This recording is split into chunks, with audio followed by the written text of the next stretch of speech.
हम लोग एक नया चैप्टर पढ़ेंगे जिसका नाम है बीजी व्यंजकों का भाग एवं गुणनखंड। कक्षा 7 से कक्षा 8 तक एक चैप्टर हमने पढ़ा था सर्वसमिका के बारे में। कक्षा 7 में भी कुछ सर्वसमिकाओं का अध्ययन किया था, उसी को कंटिन्यू करते हुए कक्षा 8 में कुछ सर्वसमिकाओं का हमने अध्ययन किया और उस पर आधारित कुछ क्वेश्चंस को बनाया। दो बीजी व्यंजकों को जोड़ना, दो बीजी व्यंजकों का घटाना, दो बीजी व्यंजकों का गुणा, अब तक हम लोगों ने पढ़ लिया है। अब तक की कक्षाओं में हम लोगों ने इसका अध्ययन कर लिया है। अब हम सीखेंगे बीजी व्यंजकों का भाग कैसे दिया जाता है। जैसे नंबर्स या संख्याओं का भाग दिया जाता है, वैसे बीजी व्यंजकों का भी भाग दिया जाता है।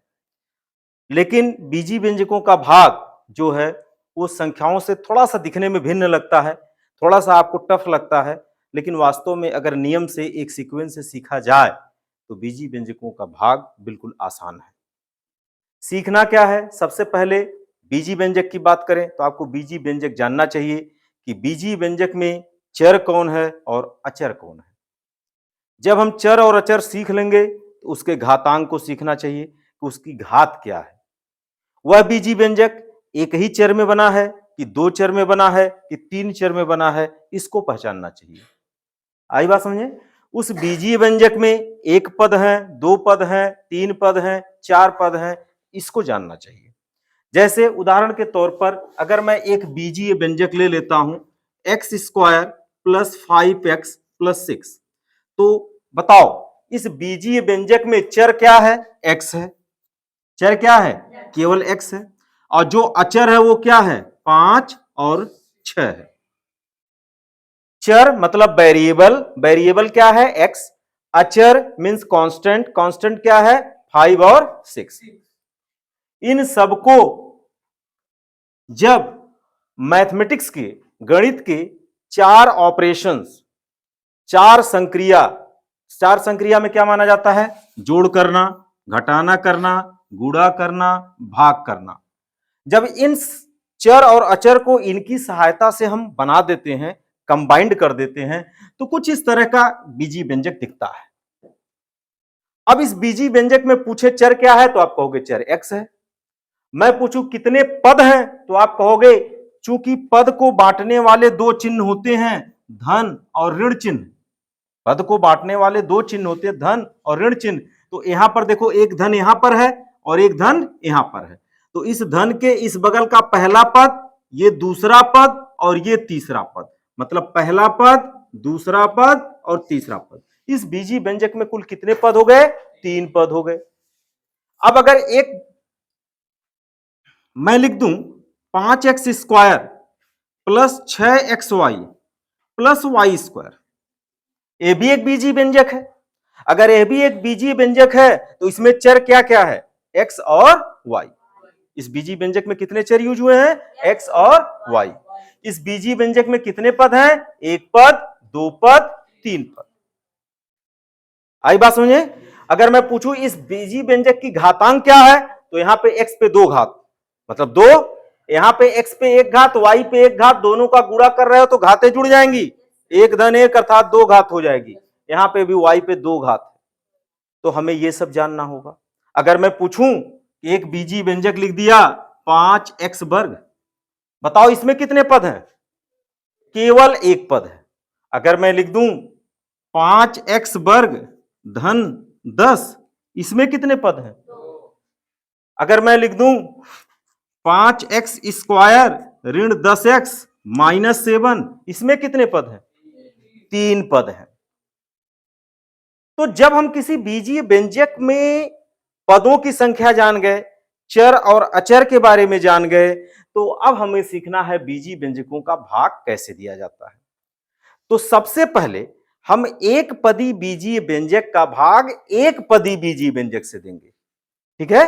मतलब ऐसा बीजीय व्यंजक लेंगे जिसमें केवल एक पद रहे और उसका भाग केवल एक पद वाले से देंगे। फिर हम सोचेंगे कि एक से अधिक पद अगर रहे तो हम उसका कैसे भाग देंगे। तो सबसे पहले हम लोग पढ़ेंगे एक पदी व्यंजक, एक पदी बीजीय व्यंजक का भाग।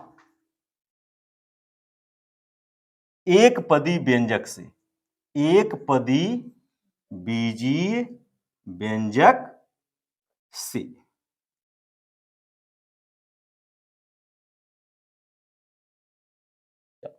अब देखो, एक पदी व्यंजक का भाग हमको करना है एक पदी बीजीय व्यंजक से।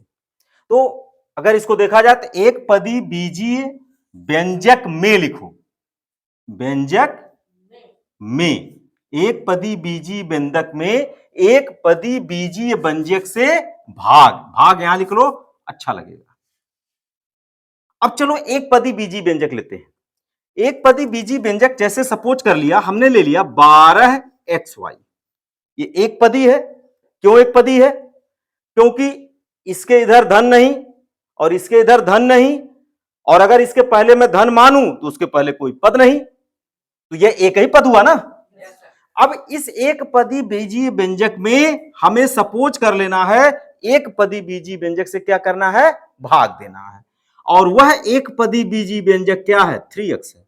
ये कौन सा चिन्ह है, भाग का चिन्ह। और ये क्या है, एक पदी व्यंजक। ए भी एक पदी व्यंजक, ए भी एक पदी व्यंजक। इस एक पदी व्यंजक में इस एक पदी व्यंजक से बेटा क्या करना है, भाग देना है। तो जब भी ऐसा लिखा रहे तो पहले वाले पद में भाग देना है दूसरे वाले पद से। तो इसका मतलब क्या हुआ, इसका मतलब हुआ 12xy बटे 3x। अब जैसे संख्याओं में भाग दिया जाता है वैसे भी भाग दिया जा सकता है, लेकिन वो अभी हम लोग बाद में सीखेंगे, ठीक है। जब बहुपदी व्यंजकों का बहुपदी व्यंजक से भाग देना होगा तब वो प्रोसेस हम लोग सीखेंगे। जैसे संख्या में 25 में 5, मान लो 23 में 5 से भाग देना है, तो इस तरह वाली विधि जब हमारे बीजीय व्यंजक में आएंगे, एक से अधिक पद जब उसमें रहेंगे और एक से अधिक पद वाले से भाग देना होगा, तब उस तरह की व्यवस्था को अपनाएंगे और उसके भी नियम को पढ़ेंगे।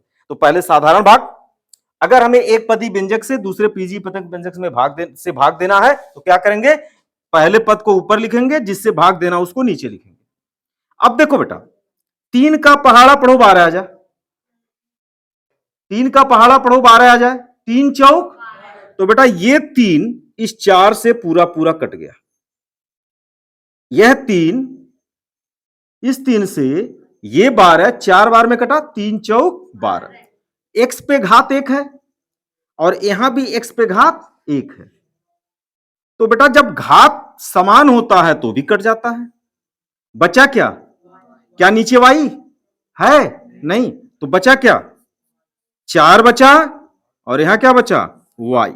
यही हो गया आंसर। चलते हैं एक दूसरे भाग की तरफ। लिखा है 36x का पावर 4 भागा 9x, ऐसा लिख दिया गया।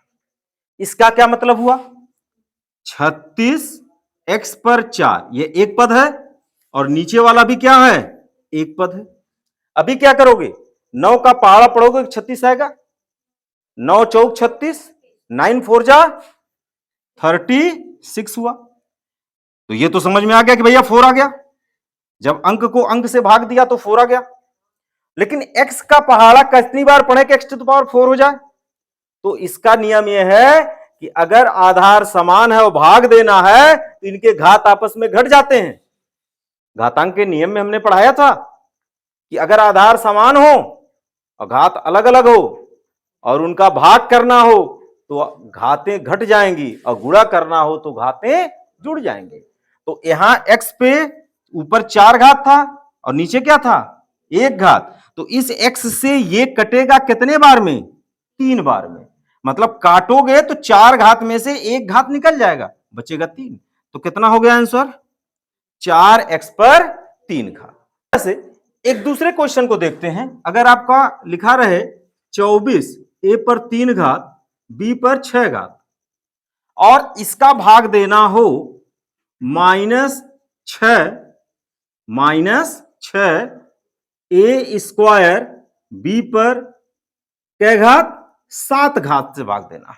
अब देखो बेटा, यहां पर कुल एक पद है और ये ब्रैकेट में लिखा है, इसका साइन माइनस है, इसके इधर माइनस के इधर ब्रैकेट में, ब्रैकेट के अंदर कोई टर्म नहीं है, ये भी एक पदी हुआ। पुनः हम एक पदी व्यंजक का एक पदी व्यंजक से भाग दे रहे हैं, तो इसको कैसे लिखेंगे? 24 ए क्यूब बी पर पावर 6 बटे ऋण 6 ए स्क्वायर बी पर पावर 7।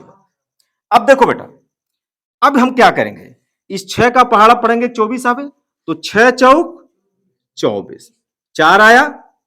अच्छा, एक माइनस यहां था, इस माइनस को मैं यहां ऊपर लिख लूंगा क्योंकि ऊपर कोई माइनस तो है नहीं, तो माइनस ऊपर चला जाएगा, ये 4 यहां लिख लिया गया, 4 यहां बचा, ए पे 3 घात ए पे 2 घात, ऊपर वाले में से नीचे वाला घात घटाओ, 3 में से 2 घात घटाओगे कितना आएगा?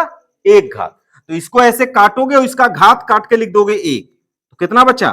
ए का पावर 1, और ए का पावर 1 नहीं लिखा जाता।